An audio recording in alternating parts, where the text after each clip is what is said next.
So happy to be here. Thanks so much for coming. I love doing stand-up. It's like my favorite thing to do in life.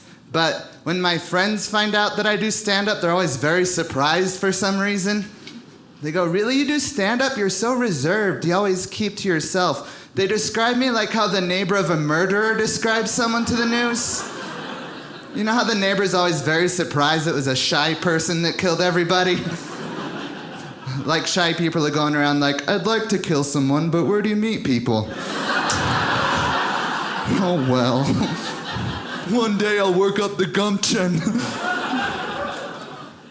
You know what I noticed on the news is whenever someone goes missing, they'll interview that person's friend, and they'll ask their friend, "What is your friend like?" And the friend will always say something like, "Well, Margaret, she was the most kind and patient person that I know." Now, if it were me, and they asked me what my friend was like after they went missing, I would tell them what they look like. I feel like it's way easier to find them that way. It's gonna be hard to find Margaret based on her winning personality.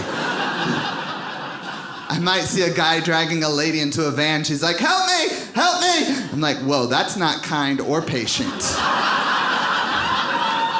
That can't be Margaret." Margaret would have said, "Help me, please. If you have time, I don't need to bother you. I'm Margaret and I'm kind and patient." Outside of stand-up, though, I have a hard time talking to people. I don't know what they're saying. Like, you know that expression, "you can't have your cake and eat it too"? I didn't get it until like 4 months ago. Like, I got what it meant from context, like you can't have everything that you want, but I always sort of thought it came from a time in history when people weren't allowed to eat their own cakes. Someone would say it, I'd be like, "Wow, we have come a long way in cake civil rights in this country." I looked it up on Wikipedia, expecting it to have something to do with Marie Antoinette, when she was like, "Let them eat cake," and everyone went, "Finally!" But it wasn't that. It actually means you can't both possess a cake and eat it. Once you eat the cake, it's gone. I get it now. But that saying is still dumb. Because nobody's buying cake just to have it. No one's eating cake going, "Man, this is good cake, but I wish it was a cake owner also."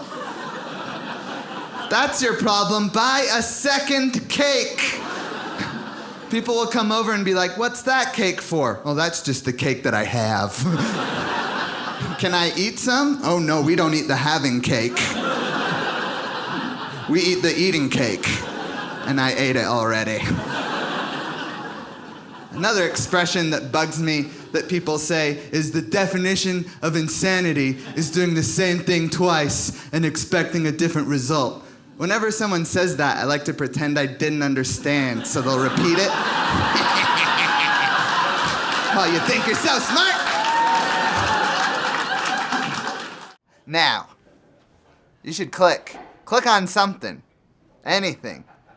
I'm being held here against my will. Please click something so they'll let me go. Please click. Please.